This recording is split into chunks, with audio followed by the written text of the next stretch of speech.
ಕುಮಟಾದ ಸರ್ಕಾರಿ ಪ್ರಥಮ ದರ್ಜೆ ಕಾಲೇಜಿನಲ್ಲಿ ಇತಿಹಾಸ ವಿಭಾಗ, ಐಕ್ಯುಎಸಿ, ಇತಿಹಾಸ ಸಂಘ ಹಾಗೂ ಹಳೆ ವಿದ್ಯಾರ್ಥಿಗಳ ಸಂಘ, ಕರ್ನಾಟಕ ರಾಜ್ಯ ಪತ್ರಗಾರ ಇಲಾಖೆಯ ಸಹಯೋಗದಲ್ಲಿ ಹಮ್ಮಿಕೊಂಡಿದ್ದ 2 ದಿನಗಳ ರಾಜ್ಯ ಮಟ್ಟದ ಇತಿಹಾಸ ವಿಚಾರ ಸಂಕಿರಣವನ್ನು ಶಾಸಕ ದಿನಕರ್ ಶೆಟ್ಟಿಯವರು ಉದ್ಘಾಟಿಸಿದರು. ಕುಮಟಾ ಹೊನ್ನಾವರ ಕ್ಷೇತ್ರದ ಶಾಸಕರಾದ ದಿನಕರ್ ಶೆಟ್ಟಿಯವರು ದೀಪ ಬೆಳಗಿಸುವ ಮೂಲಕ ಸ್ವಾತಂತ್ರ್ಯ ಸಂಗ್ರಾಮದಲ್ಲಿ ಉತ್ತರ ಕನ್ನಡ ಜಿಲ್ಲೆಯ ಪಾತ್ರ ಎಂಬ ವಿಷಯವಾಗಿ ನಡೆದ 2 ದಿನಗಳ ವಿಚಾರ ಸಂಕಿರಣ ಕಾರ್ಯಕ್ರಮಕ್ಕೆ ಚಾಲನೆಯನ್ನು ನೀಡಿದರು.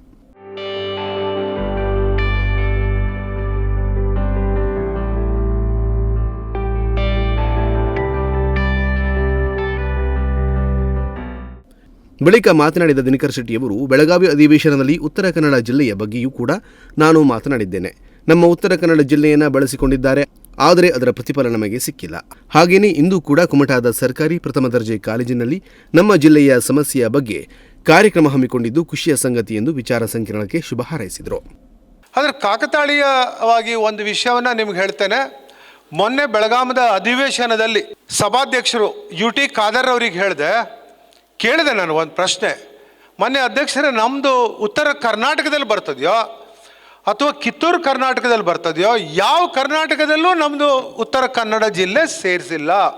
ನಮ್ಮ ಜಿಲ್ಲೆಯನ್ನು ಉಪಯೋಗಿಸ್ಕೊಂಡಿದ್ದಾರೆ ಬಿಟ್ಟರೆ ಸಂಪೂರ್ಣವಾಗಿ ನಿರ್ಲಕ್ಷ್ಯವನ್ನು ಮಾಡ್ತಾ ಇದ್ದಾರೆ ಎನ್ನುವಂಥ ವಿಷಯವನ್ನು ನಾನು ಮಂಡನೆ ಮಾಡಿದೆ. ಇದು ಇವತ್ತು ಏನು ನಮ್ಮ ಪ್ರಮೋದ್ ಹೆಗಡೆಯವರು ಸಹ ಅದೇ ವಿಷಯವನ್ನು ಇಲ್ಲಿ ಪ್ರಸ್ತಾಪವನ್ನು ಮಾಡಿದಾಗೆ ನನಗೆ ಕಾಣಿಸ್ತಾ ಇದೆ. ಪ್ರಮೋದ್ ಹೆಗಡೆಯವರು ಒಂದು ವಿಷಯ ಹೇಳಿದರು. ಸಾಮಾನ್ಯವಾಗಿ ಕಾಲೇಜಿನ ಕಾರ್ಯಕ್ರಮ ಅಂತ ಹೇಳಿದರೆ ನಾನು ಖಾಲಿ ಕಿಸಿಯಲ್ಲಿ ಬರುವವನು ಯಾವತ್ತು. ಯಾಕೆಂತ ಹೇಳಿದ್ರೆ ನಮ್ಮ ಪ್ರಾಂಶುಪಾಲರೇ ಮಾಡ್ಕೊಳ್ತಾರೆ, ನಡೆಸ್ಕೊಳ್ತಾರೆ ಅನ್ನುವಂಥದ್ದು ಸಾಮಾನ್ಯವಾಗಿ. ಅಂದರೆ ಬೆಳಿಗ್ಗೆಯಿಂದ ರಾತ್ರಿ ತನಕ ಬೇರೆ ಬೇರೆ ಕಾರ್ಯಕ್ರಮಗಳಿಗೆ ನಾವು ಧನ ಸಹಾಯ ಮಾಡಬೇಕಾಗ್ತದೆ. ಕಾಲೇಜಿನ ಕಾರ್ಯಕ್ರಮ ಅಂತ ಹೇಳಿದ ಕೂಡಲೇ ಸಾಮಾನ್ಯವಾಗಿ ಪ್ರಮೋದ್ ಹೆಗಡೆಯವರೇ ನಾನು ಖಾಲಿ ಕಿಸಿಯಲ್ಲೇ ಬಂದಿದ್ದೇನೆ ಇವತ್ತು. ಆದರೂ ಸಹ ನೀವು ಹೇಳಿದ್ರಿ ಎಲ್ಲರೂ ಅನೇಕರು ನನಗೆ ಧನ ಸಹಾಯವನ್ನು ಮಾಡಿದ್ದಾರೆ ಅನ್ನುವಂಥದ್ದನ್ನು. ನನಗೆ ನೀವೆಲ್ಲೋ ಒಂದು ಥರದ ಚಾವಿ ಕೊಟ್ಟಂಗೆ ಆಯಿತು ನನಗೆ. ಹೀಗಾಗಿ ನಾನು ಒಂದು ಚಿಕ್ಕದಾದಂಥ ಧನ ಸಹಾಯವನ್ನು ಇಂಥ ಒಳ್ಳೆಯ ಕಾರ್ಯಕ್ರಮಕ್ಕೆ ನಾನು ಮಾಡ್ತೇನೆ ಅನ್ನುವಂಥದ್ದನ್ನು ನಿಮ್ಗೆ ಹೇಳ್ತೇನೆ. ನಮ್ಮ ಕುಟುಂಬವೂ ಕೂಡ ಸ್ವಾತಂತ್ರ್ಯ ಸಂಗ್ರಾಮದಲ್ಲಿ ಭಾಗಿಯಾಗಿದ್ದರು ಅನ್ನೋದು ಕೂಡ ನನಗೆ ಹೆಮ್ಮೆಯ ವಿಷಯ. ಮೊದಲು ಬ್ರಿಟಿಷರು ಕೇರಳಕ್ಕೆ ಬಂದಿದ್ದರೂ ನಮ್ಮ ಜಿಲ್ಲೆಯಲ್ಲಿ 100ಕ್ಕೆ 100ರಷ್ಟು ಸುಶಿಕ್ಷಿತರಲ್ಲದಿದ್ದರೂ ಕೂಡ 90% ಶಿಕ್ಷಿತರಿದ್ದರೂ ಕೂಡ ನಮ್ಮ ಜಿಲ್ಲೆಗೆ ಒಂದೇ ಒಂದು ಯೂನಿವರ್ಸಿಟಿ ನೀಡಿಲ್ಲ ಎಂದು ಅಧಿವೇಶನದಲ್ಲಿ ಮಾತನಾಡಿದ್ದೇನೆ. ಹೀಗಾಗಿ ಈ ವಿಚಾರಣಾ ಸಂಕಿರಣ ಕಾರ್ಯಕ್ರಮದಿಂದ ಪ್ರಯೋಜನ ಆಗಬೇಕು. ಈ ನಿಟ್ಟಿನಲ್ಲಿ ವಿದ್ಯಾರ್ಥಿಗಳು ಇಂತಹ ಕಾರ್ಯಕ್ರಮಗಳಲ್ಲಿ ಭಾಗಿಯಾಗಬೇಕು ಎಂದು ಕಿವಿಮಾತು ಹೇಳಿದರು. ಸ್ವಾತಂತ್ರ್ಯ ಸಂಗ್ರಾಮದಲ್ಲಿ ನಮ್ಮ ಕುಟುಂಬನೂ ಪಾಲ್ಗೊಂಡಿದ್ದನ್ನು ನಿಮ್ಗೆ ನೆನಪು ಮಾಡಿ ಕೊಡ್ತೇನೆ ನಾನು. ಯಾಕೆಂದರೆ ಆ ಕುಟುಂಬದಲ್ಲಿ ಹುಟ್ಟಿದಂಥವು ನಾನು. ನಮ್ಮ ಚಿಕ್ಕಪ್ಪ KV ಶೆಟ್ಟಿ ಅಂತ ಕ್ಲಾಸ್ 1 ಕಾಂಟ್ರಾಕ್ಟರ್ ಇದ್ದರು. ಬಹುಶಃ ನಿಮಗೆ ಮಾಜಿ ಶಾಸಕರಾದಂಥ ಮೋಹನ್ ಶೆಟ್ಟಿ ಅವರ ತಂದೆ. ಅವರು ಸಹ ಸ್ವಾತಂತ್ರ್ಯ ಸಂಗ್ರಾಮದಲ್ಲಿ ಹೋರಾಟವನ್ನು ಮಾಡಿದ್ದು ನಾನು ಕೇಳಿದ್ದೇನೆ. ಆ ಸಂದರ್ಭದಲ್ಲಿ ಅವರು ಕ್ಲಾಸ್ 1 ಕಾಂಟ್ರಾಕ್ಟರ್ ಇದ್ದಿದ್ದರಿಂದ ಇವಾಗ ಅನೇಕರಿಗೆ ಸ್ವಾತಂತ್ರ್ಯ ಸಂಗ್ರಾಮದಲ್ಲಿ ಹೋರಾಟ ಮಾಡಿದಂಥವರಿಗೆ ಪಿಂಚಣಿ ಬರ್ತಾ ಇತ್ತು. ಈಗ ಸ್ವಾತಂತ್ರ್ಯ ಬಂದು ಇವತ್ತು 77 ವರ್ಷ ಆಗಿದೆ. ಬದುಕಿದ್ದವರು ನನ್ನ ಲೆಕ್ಕದಲ್ಲಿ ಒಬ್ಬರು ಅಥವಾ ಇಬ್ಬರು ಇದ್ದಾರೆ ಇಲ್ಲೋ ಗೊತ್ತಿಲ್ಲ. ಎಲ್ಲಾದರೂ ಅಂಕೋಲಾ ಸೈಡಿಗೆ ಇದ್ದರೆ ಇರಬೇಕು, ಒಬ್ಬರು ಇಬ್ಬರು ಇರ್ಬೋದು.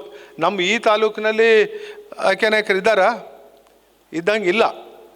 ಬಳಿಕ ದಿಕ್ಸೂಚಿ ಭಾಷಣ ಮಾಡಿದ ಕರ್ನಾಟಕ ವಿಶ್ವವಿದ್ಯಾಲಯ ಧಾರವಾಡದ ಇತಿಹಾಸ ಹಾಗೂ ಪ್ರಾಚ್ಯಶಾಸ್ತ್ರ ವಿಭಾಗದ ಮುಖ್ಯಸ್ಥರಾದ ಡಾ SY ಮುಗುಳಿ ಮಾತನಾಡಿ, ಸ್ವಾತಂತ್ರ್ಯ ಸಂಗ್ರಾಮದಲ್ಲಿ ಉತ್ತರ ಕನ್ನಡ ಜಿಲ್ಲೆಯ ಕೊಡುಗೆ ಬಗ್ಗೆ ವಿದ್ಯಾರ್ಥಿಗಳಿಗೆ ಮನಮುಟ್ಟುವ ಹಾಗೆ ವಿವರಿಸಿದರು.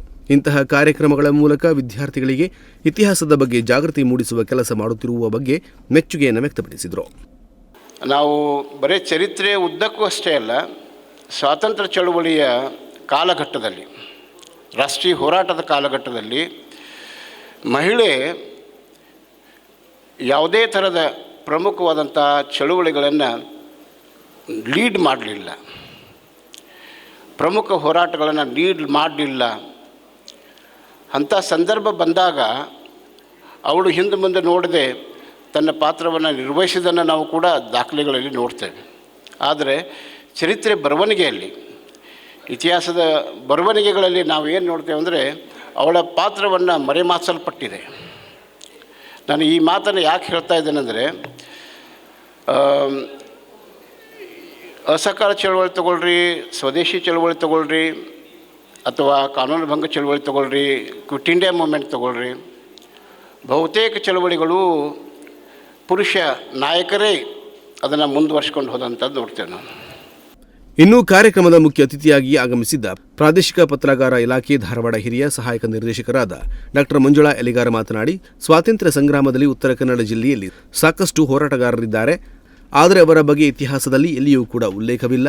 ಹೀಗಾಗಿ ಸ್ವಾತಂತ್ರ್ಯ ಸಂಗ್ರಾಮದ ಸಮಯದ ಯಾವುದಾದರೂ ಕಾಗದ ಪತ್ರ, ಕರಪತ್ರ, ಭಾವಚಿತ್ರ, ದಿನಪತ್ರಿಕೆ, ಇತರೆ ಅವಶೇಷಗಳು ಸಿಕ್ಕರೆ ಅವುಗಳನ್ನು ನಮ್ಮ ಪತ್ರಗಾರ ಇಲಾಖೆಗೆ ನೀಡಿ ಅವುಗಳನ್ನು ರಕ್ಷಣೆ ಮಾಡುವ ಕೆಲಸ ನಮ್ಮದಾಗಿದೆ ಎಂದು ಮನವಿ ಮಾಡಿದರು. ಅವನ್ನ ನಾನು ಪ್ರಸ್ತಾಪ ಮಾಡೋಕ್ಕೆ ಹೋಗೋದಿಲ್ಲ. ದಯವಿಟ್ಟು ಯಾರಾದರೂ ಮನೆಯಲ್ಲಿ ಇಂಥ ಹಳೆಯ ಪತ್ರಿಕೆಗಳು, ಅವತ್ತು ಪ್ರಕಟವಾದಂಥ ಪತ್ರಿಕೆಗಳು, ತಮ್ಮ ಅಜ್ಜ ಮುತ್ತಜ್ಜನ ಕಾಲದಲ್ಲಿ, ತಮ್ಮ ಪೂರ್ವಜರ ಮನೆತನದಲ್ಲಿ ಏನಾದರೂ ಪತ್ರಿಕೆಗಳಿದ್ದರೆ ಅವುಗಳನ್ನು ನಮ್ಮ ಇಲಾಖೆಗೆ ನೀಡಿದರೆ ಅವುಗಳನ್ನು ಸಂಗ್ರಹ ಮಾಡಿ, ಸಂರಕ್ಷಣೆ ಮಾಡಿ, ಸಂಶೋಧನೆಗೆ ಒದಗಿಸುವಂಥ ಕೆಲಸವನ್ನು ನಾವು ನಮ್ಮ ಇಲಾಖೆಯಿಂದ ಮಾಡ್ತೇವೆ. ಹೆಚ್ಚು ಹೆಚ್ಚು ಪತ್ರಿಕೆಗಳ ಸಿಕ್ಕರೆ ಬಹುಶಃ ಒರಿಜಿನಲ್ ನಮಗೆ ಕೊಡದಿದ್ರು ಕಡಿಕ ಅಟ್ಲೀಸ್ಟ್ ಅವ್ನ ನಕಲು ಪ್ರತಿಯನ್ನಾದರೂ ನಮಗೆ ಕೊಡೆದುಕೊಂಡ್ರೆ ಮುಂಬರುವ ದಿನಗಳಲ್ಲಿ ಸಂಶೋಧಕರಿಗೆ ಅದರ ಸಹಾಯ ಆಗ್ತದೆ. ಈ ನಿಟ್ಟಿನಲ್ಲಿ ಕೂಡ ನಾವು ದಾಖಲೆಗಳನ್ನು ಸಂಗ್ರಹ ಮಾಡ್ತೇವೆ. ಭಾಳಷ್ಟು ಮನೆಯಲ್ಲಿ ಸ್ವತಂತ್ರ ಹೋರಾಟಗಾರರು ಇಲ್ಲಿ ಇರೋದರಿಂದ ಛಾಯಾಚಿತ್ರಗಳು, ಈಗಾಗಲೇ ಮಾನ್ಯ ಶಾಸಕರು ಹೇಳಿದರು, ಸ್ವಾಮಿ ವಿವೇಕಾನಂದರು ಬಂದಿದ್ದರು ಅಂತ, ಮುಗುಳಿ ಸರ್ ಅವರು ಪ್ರಸ್ತಾಪ ಮಾಡಿದರು, ಬಾಲ್ ಗಂಗಾಧರ್ ತಿಲಕ್ ಅವ್ರದ್ದು, ಮಹಾತ್ಮ ಗಾಂಧೀಜಿಯವರ ನಡಿಗೆ ಕೂಡ ಈ ಭಾಗದಲ್ಲಿ ತುಂಬ ಇದೆ. ಈ ನಿಟ್ಟಿನಲ್ಲಿ ಏನಾದರೂ ತಮ್ಮ ಪೂರ್ವಜರ ಮನೆಯಲ್ಲಿ ಈ ನಮ್ಮ ರಾಷ್ಟ್ರೀಯ ನಾಯಕರ ಭೇಟಿಯಾದಂಥ ಸಂದರ್ಭದಲ್ಲಿ ಛಾಯಾಚಿತ್ರಗಳಿದ್ದರೆ ಅವನ್ನು ಕೂಡ ನಮ್ಮ ಇಲಾಖೆಗೆ ನೀಡಿದರೆ ದಯವಿಟ್ಟು ನಾವು ಅವನ್ನ ಕೇವಲ ಅವನ ಇಲಾಖೆಯಲ್ಲಿ ದಾಖಲೆ ಕೊಠಡಿಯಲ್ಲಿ ಮಾತ್ರ ಇಡೋದಿಲ್ಲ, ಒಂದು ಸಂಶೋಧನೆಗೆ ಒದಗಿಸ್ತೇವೆ.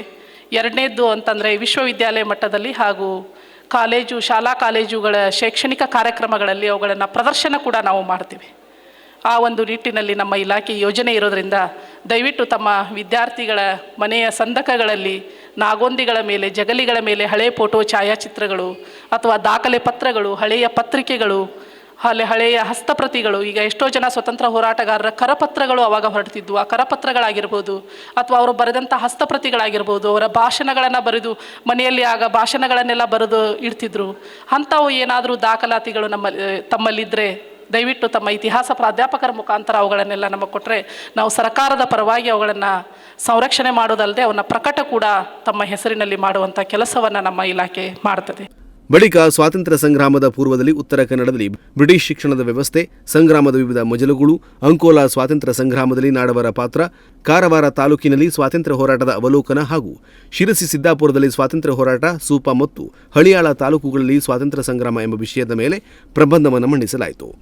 ಬಳಿಕ ಹೆಗಡೆ ಮೇಲಣಕೇರಿಯವರಿಂದ ಕೋಲಾಟ ಕಾರ್ಯಕ್ರಮ ಎಲ್ಲರ ಗಮನ ಸೆಳೆಯಿತು. ನಂತರ ಹೆಗಡೆಯ ಸರ್ವೇಶ್ವರ ಮೂರೂರು ಸಂಗಡಿಗರಿಂದ ಯಕ್ಷಗಾನ ಪ್ರದರ್ಶನ ವಿದ್ಯಾರ್ಥಿಗಳನ್ನು ರಂಜಿಸುವಲ್ಲಿ ಯಶಸ್ವಿಯಾಯಿತು.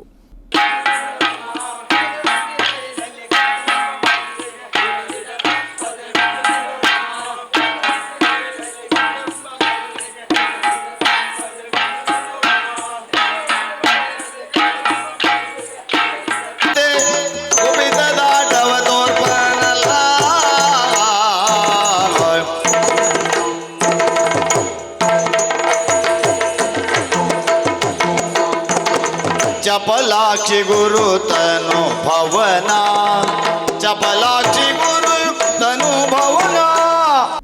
ಈ ವೇಳೆ ಕಾಲೇಜು ಪ್ರಾಂಶುಪಾಲರಾದ ವಿಜಯ D Naik, ಸಂಚಾಲಕರಾದ professor Pramod Hegde, IQAC ಸಂಚಾಲಕರಾದ ಐಕೆ Naik, ಸಹ ಸಂಚಾಲಕರಾದ ಸಂದೇಶ್ ಎಚ್ ಹಾಗೂ ಕಾಲೇಜಿನ ಆಡಳಿತ ಮಂಡಳಿ ಹಾಗೂ ವಿದ್ಯಾರ್ಥಿಗಳು ಉಪಸ್ಥಿತರಿದ್ದರು. ವೀರೇಶ್ ಜೊತೆಗೆ ವಿಶ್ವ ನುಡಿಸಿರಿ ನ್ಯೂಸ್ ಹೊನ್ನಾವರ.